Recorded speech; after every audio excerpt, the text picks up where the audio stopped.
be having this man singing at me, telling me I'm so beautiful. Of course I am. Tell me something new, Mr. Obvious.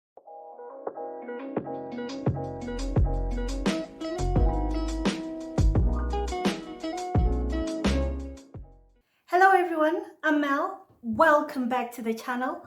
To the returning subscribers, it's lovely to see you again. Thank you so much for tuning in. To those who are new around here, please feel free to look around, check out the other videos on the channel. And if this is the sort of content that you enjoy, click the subscribe button below and join the family. I did a poll on my social media last week asking you guys what sort of video you wanted to see this week. And the majority of you voted for, drumroll please, story time! So today guys, we are having our first ever story time on the channel where I will be spilling the tea. Thank you to each and every one of you who took time to respond to the poll. Your feedback is very much invaluable to me. It is people like you who make this channel great. And for those who don't yet follow me on social media, what you waiting for? I leave all of my details in the description box below, so just check that out and connect with me. I've been racking my brain all weekend trying to figure out what I was going to talk about. But as fate would have it, or is it the gods? I discovered the John Vuliget challenge. I didn't know what that was about. I only found out like this morning, to be honest. So I'm minding my business when I come across this video of these young ladies dressed in cute all black outfits dancing by a filling station. And I asked myself, Mel, what's this about? Because I don't know. I go to the comment section and come across a lot of thirsty comments from old guys. Some of those comments were so cringy, it made me wish I could disinfect my eyeballs. You know what I mean? And it reminded me of this man who once tried to strong-arm me into becoming his sugar baby. Imagine. So this story happened many years ago. 2007, 2008, I was a freshman at the National University of Science and Technology. And because Bulawayo is my hometown, I didn't stay on campus, I stayed at home. Every morning I would catch a combi or public transport into town, then from town to Nast, which is, what's the neighborhood? Is it in Selborne Park? Yeah, to Selborne Park. One day I'm looking all cute and whatever, waiting for a combi, when a car pulled up. Mind you, it wasn't uncommon for people with private cars to pick up passengers on their way to town. But this car was really nice. It was a Mazda 3. So I ignore this car because I'm like, why would a Mazda 3 be pirating? This guy rolls down his window and he's like, town. Then I'm like, oh, looks like he's going there. I got into the car, me and I think there were 3 other people. I sat at the back. We got in, drove to town. And on our ride there, the guy was just quiet. You know, after the pleasantries, livugenjani, mamka say, you know, kind of thing. Collected our money. We gave him his money. That was that. He dropped us off by TM Hyper and I headed off to school. I must have boarded that car maybe 2 more times the same week. And the whole time he did not say anything and I did not think anything of it. I would get in with other people. He'd be very courteous to everyone. He'd drop us off at the same place all the time. Then, I think maybe the next week or something, I was by myself when he passed. And because I was now used to getting into his car, I just got in, Mom Kase, how are you? Chi. And we went to town and it was just the 2 of us. So we got to talking for the first time ever. He asked me my name. I told him I'm Mel. Then he was like, I'm Mr. Let's give him a name. Let's call him Mr. Dube. It's like, Mr. Dube, what? I'm like, all right, nice to meet you. Then he asked me, are you in school? What are you doing? I was like, no, I'm at NAST. It's like, okay, so you're going to the combis by City Hall every day when I drop you off. I'm like, yeah, I'll be on my way to campus and all that. Then he says, okay, so what are you studying? I tell him, no, I'm studying computer science. It's like, oh, really? This is good. This is fate. What? Then I'm asking him why, because he really got excited. Then he's like, reach for that small bag behind your seat, please. Then I reach for it. It's this fancy laptop bag. It's like, I've got this laptop. I bought it about a couple of days ago, but it has no antivirus. I was like, okay, you should get an antivirus. You know, there are a lot of nasties on the internet. So this man I've only met maybe 3-4 times at the most says to me, can you take my laptop with you and install an antivirus? I mean, this guy doesn't even know me from Adam. So I'm like, no, I can't. I've got test today. I won't have any time to do it or anything. Because I don't want to take his laptop. What if someone stole it from me or something? He's like, no, cool. Then he drops me off. And when I'm dropping off and I'm paying, he's like, no, don't pay. It's okay. I'm like, thank you. Of course I took the money. I was happy to, because, back in those days, 5 Rand was the difference between you eating at lunch or not eating. So every cent was welcome. So the next day, Dube picks me up again. Except this time, when other people are trying to get into the car, he was like, I'm not carrying any people. I'm not pirating. Can you imagine how awkward it was? Me, this young girl, being the owner and getting into the front seat of this fancy car. Trust me, I got dirty looks that day, but I was like, whatever. You know what I mean? Free ride, because I figured you'd make me pay. Got into the car. Good morning. We're just talking. Nothing weird, nothing suspicious. When we got to the bus stop where I dropped off, he was like, please take my laptop, please. IT, what? I was like, all right, fine, but I don't have any software, so I'll have to ask the lab techs to assist me. It's like, okay. Then he was like, so in that case, they might ask you to pay something. I was like, maybe, I don't know, Then he's like, no, it's okay. He takes out his wallet. This man's wallet was fat with money. He opens it. Mkati, there were my rand, pulas, US dollars. It was packed. Of course, I was like, just looking out of curiosity, not because I was going to ask him or anything. Then this man, instead of pulling out maybe 100 Rand or a small note, he takes out 50 US dollars and he hands it to me. It's like, no, if those guys ask you to pay, just use this. I'm like, 1, this man is giving me his laptop, brand spanking new. It was an HP. 2, this guy just handed me $50. And I think I mentioned this in my previous video that some people were getting paid 100 US dollars. Like someone would work from the 1st to the 31st for $100, and this guy's giving me someone's salary, half of someone's salary. I was just like, okay, I took it. Then he's like, can we exchange numbers so that when they're done with my laptop, you can let me know when I can collect it and so forth? Seemed legitimate to me. I mean, I was holding the men's money and laptops. So I was like, cool, we exchanged numbers. Dumb me. I was so naive. Anyway, I get to school, go through my lessons. Then at lunchtime, I go to the lab and I talk to the technicians and I ask them, can you please install antivirus, blah, blah, blah, on this machine? They take the machine, they do the then, they give it back to me. And they don't ask for a single cent. Nothing. I'm like, oh no, thank you. So now I'm like, So I text Mr. Dube and I tell him, your machine is done, and they charged me 10 US dollars. Then he's like, that's good, thank you. I'm like, cool. Are you gonna come and take your laptop? How are we gonna do this? Then he's like, no, I'll pick it up from you, right? Cool. So I leave school, I go home with the guy's laptop, and I carry it with me the next day thinking I'll run into him. I don't see him in the morning. I think I didn't see him for the rest of that week. Then I kept on texting him, I've got your laptop and your money. Can you come and take your stuff? Or at least tell me where I can drop it off. I didn't realize that this man was playing chess and I was playing checkers. So basically, making me hold on to his money and his machine was a way of keeping the doors of communication open and to sort of keep his tethers in me. But I do know that. I go to school one day. Then at lunchtime, he calls me. Then he's like, are you at school? I'm like, yeah. Then he's like, all right, I'm outside. I was like, I didn't carry your laptop. I didn't know that I was going to hear from you or anything. He's like, no, it's okay. Just come to the front gate. And I'm wondering, does he want his money? Because at least I'd carry the money. I get to the front gate.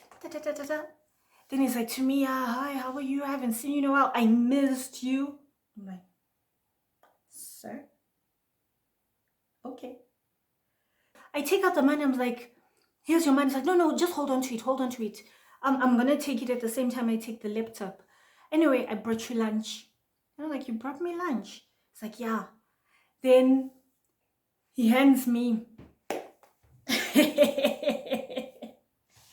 he hands me a Russian sausage and chips from Sunflower. Guys, I was young and I was dumb, but even I had enough sense to know that this guy has crossed some boundaries. Why is he bringing me stuff?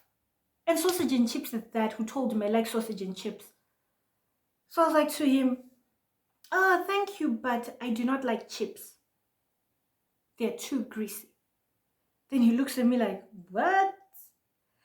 Sidebar, guys. All right, so anyone who knows me knows that I love potatoes. I could live on potatoes alone for the rest of my life. I love chips, especially from Sunflower. Man, that's my jam. But I wasn't gonna let this man see me like that, think that I'm a desperado, that he can just rock up at my school anytime and give me sausage and chips and think that he can have access to me, because I could tell that now. Daro yuka. So anyway, the long and short is that I refused his lunch. Then he's like, all right, so if you're not going to eat this and you don't like this, all right, why don't you use like $10 of the money that you have and buy yourself something at least that you enjoy, because you just can't be hungry. I was like, I'm not hungry. It's like, all right, I want to treat you. Let me buy you lunch. So, I, did small shakara for a bit, but I took the money because what? Profit. I mean, if this fool wanted to give me his coins, who was I to say no? Now that I'd spent $10 of this guy's money, 20 if we want to be technical, but you know what I mean, $10 of this guy's money, he started, I think, unditaimira, like, really, what's the English of kutaimira? Timing me. He started like making sure that he would arrive when I was at the bus stop, or if I got to the bus stop a bit late, he'd always time his arrival to my arrival. So when it dawned on me that this guy Arwundi Taimira, I started avoiding him, because I had a little boyfriend from the hood at the time and I didn't want no wahala. One day I'm at school and this guy calls me. Mind you, I still have his money and laptop. And he says to me, I'm at NAS right now. I came to register. And I'm like, oh, okay. It's like, are you on your way home? Have you left? I was like, no, I'm still around. It's like, so let's go home together. Wait for me. I'll be done in the next 15 to 20 minutes. I'm like, okay. This is 10 Rand, guys. 5 Rand into town, 5 Rand home. Profit. So I wait for this guy. Get into his car, we drive from Nast and we're going home. And this guy is trying to be all hip and hop. So this guy puts on the CD and he starts playing that song by, what's the name of that guy, this white guy? The guy saying, you leave me breathless. The song was in fashion at the time. I'm gonna leave it across here. And he kept on. Then when it came to the verse, when he says, if our love was a fairy tale, this guy starts serenading me. If our love was a fairy tale. I'm like, sir, please. But because I'm in this man's car, I can't exactly start, puking because it's cringy what he's doing. Ugh. So I just smile. And just when I thought things couldn't get worse, like he sang that song at me. The whole damn song. And I was like, and Murphy's Law, if things are gonna go wrong, then everything's gonna go wrong. Next song, and the song was in fashion as well, Sent from Heaven. I think it's Keisha Cole. Then he starts, I wanna be the one who you believe in your heart is sent from heaven. And this guy is like leaning close to me and I can smell his breath. But I smiled throughout all that, guys. This is why I love that song by Poptain and Alana, Fadzam Tenki. That is real life-ish. Sometimes unongofana kungopusa, kuita kakuvata, kakupenga, which is what even mungadza kukufa mtengi. You know what I mean? I was in this man's car for free. I just had to put up with it, but I told myself, as soon as I'm out of here, I'm gonna make sure I give him his laptop, then I'm out. Peace out. I can't be having this man singing at me, telling me I'm so beautiful. Of course I am.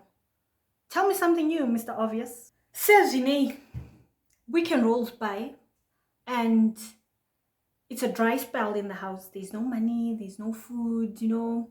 My sister and my brother-in-law don't have money. We're just looking at each other like this. In I've got that $30 in my pocket. So I tell my sisters, Kudzi and Memo, guys, remember that money? Chinayo $30. Then my sisters, what? They furira me. What's furira in English? When I think of it, I'll write it. They furira me and they say to me, no, Sha, unza Mario say, let's buy food, then, you know, we'll replace it. He hasn't asked for it yet. What are the odds that he's going to ask for it now? Now that I know I don't have this man's money, I start avoiding him like the plague. Dodging him. I start going to another bus stop so that he doesn't see me. I leave early, you know. He is not seeing me. He's texting me. I'm quiet. He's trying to call me. I'm not picking because I'm like, I don't have your money, sir. Eventually, I pick up because I have a conscience. So he doesn't say anything about his laptop, but he talks about, oh, how he misses me, how he's not seeing me, where have I been, blah, blah, blah. I'm like, no, I've been busy, kind of thing. It's like, okay. Then I think he starts to read the atmosphere that, you know, this girl might not be looking for a sugar daddy. She might not be in the market for a sugar daddy. And maybe it goes away. It becomes clear, Kutizoni, it's not going to happen. He is not going to get access to my kitty cat. You know what I mean? And like most beta males, when they don't get what they want, he turns nasty. I think he calls me a couple of days after that conversation and he says to me, I need my laptop and I need my money. Not I want, I need. I'm like, all right, okay. Then I tell him, so listen, I've got your laptop, but unfortunately I don't have your money at the moment, but I'll give you your money. So what do you mean you don't have my money? You spent my money. I hadn't given you the money. It wasn't even a loan. Then the kubatisa, you know, he starts going off. Then I'm like, oh, you know, I don't have it, right? We meet up. I give him his laptop. Then he's trying to get me to get into his car. So we go and we talk or whatever. And I'm like, no, I'm cooking. I don't have time to chat. But here's your laptop. When I get your money, I'm gonna call you. I'm gonna call you, sir. So weeks go by. It's radio silence on my end because where the hell am I supposed to get $30 from? I'm a school kid. I don't work, and $30 is more than my life's worth at that point. Then he starts sending me nasty messages. He starts calling me, haunting me. Guys, have you ever been haunted? Have you ever been haunted? He was haunting me. Hey, I need my money. You're saying the money belongs to his wife. Then I'm like, and I was thinking in my mind, why would you give someone your wife's money? Makes no sense. I think he saw that because I was a kid and I was a bit naive. I'd believe his jazz, and I did believe it. I thought, Ish, now this man's in trouble with his wife. And I would go to my sisters and be like, guys, guys, make a plan. This money belongs to his wife, guys. My sisters were like, ugh. They didn't care. They were unbothered. So I was now stressed out. And this guy was stressing me out. And he knew he was stressing me out. And he kept on putting pressure. Because I think the whole purpose of him stressing me over the $30 is that he wanted me to give in and maybe negotiate other terms. One day, Dube calls me. I remember it was in the evening. Must have been around 5 or 6. And I was at home. And he's sweating me about his money. I need my money. I'm not going to go to the police. And I'm thinking, I cannot have a criminal record. I cannot. You know, I was so stressed out. I mean, at this point, if someone threatened me like that, I'd be like, do your worst, you know? But when you're a kid, man. Then my sisters can say I'm pissed off. My big sister Memo is like to me, Ndipe phone you. I'm like, it's like, Ndipe phone you. I give her the phone. And she's like, Mr. Dube. Then I can hear like, in the background when he's talking. It's like, this is Melody's sister. Going forward, I do not want to hear you calling my sister, looking for my sister. This conversation is done. It was like, hey, my man, it's like, Mr. Dube, if you do not listen to me, I'm going to go to your house, to your wife, and I'm going to tell her you harass 19-year-old children. Trying to use your money and you influence over a child. Shameless men. She went off. So me and my sisters were part manika, so that makes us crazy. My sister went off on him. Guys, I tell you, after the conversation with my sister, I never heard from Dube again. Never saw his ass, never heard from him. Zilch. Nothing. He never bothered me again. And I was like, I should have told my sister this. Like how much it stressed me out earlier. Because I got thin, worrying about that $30 in Tirindega, all on my own. I think if I told my sister this would have been sorted a span ago. So as you know, on this channel, we talk about love, relationships, dating, bad behavior. So there has to be a moral to everything that we talk about. So the first moral, I think it goes to the younger girls. Do not be enticed. Do not be blinded. Do not be enchanted by the shiny gifts or the benefits that come from older men, especially married men, because that's all temporary. Your youth, your beauty, your vitality is not for sale. Don't entertain these old men. Don't entertain them. Don't make permanent decisions over temporary circumstances. I know right now, girls, my girls in your early 20s, you have no money. I didn't have money. It took me a while to get my own money, but just so that eventually you have your own money. So don't be impressed by these people's monies and things like that. Zinopfura just says, one day you'll be on your own feet and you don't need no one to support you. You'll be able to support yourself. 2, there is no such thing as a free gift. But when someone gives you something, especially if they're of the opposite sex, and I'm talking to the younger generation, the young guys and the young girls, if an older person gives you stuff, phones, gifts, laptops, $50 or whatever, a gift is just not a gift. Be careful that there are no hooks and tethers in there, because some people use their money, they use their positions, they use their assets to try and control and manipulate you. So please, there's no such thing as a free gift. Don't be fooled. Nothing like a free lunch, honey. Nothing like that. This last moral applies to the older generation, the guys to be specific. 30s going up. Guys, know this, and I say from a place of love. A fool and his money are soon parted. Stop giving your money, your hard-earned cash to these young girls. Because to be honest, I'm not sure if people tell you older guys that when you approach a younger girl at the club and you're popping bottles, you've got Ciroc, you've got Champopo, she doesn't like you. She doesn't like you, John. She doesn't like you, the man in the man. All she's seen is some middle-aged guy with champagne. So it's about what she can bring, not who you are. Of course, there are rare cases, but like I've always said on the channel, think of yourself as the rule and not the exception, and you'll not go wrong. The rule is that any young girl who shows interest in you, chances are she doesn't love you, she loves what you can do for her. So you are better off investing your energy and your money in your girlfriend of your youth. Maimfana, vakakuda une butsu one, uchifeka slippers. You'd rather invest your money in that girl, in that woman who was with you when you were nothing, who loves you, John. Really loves you, John, not the shampopo in your hand. So guys, we have come to the end of our story time. I hope you enjoyed it. This was just me telling you guys about how I was almost forced to be a sugar baby over $30. Come on, guys. Remember, if you enjoyed the video, to like, share, comment, and subscribe.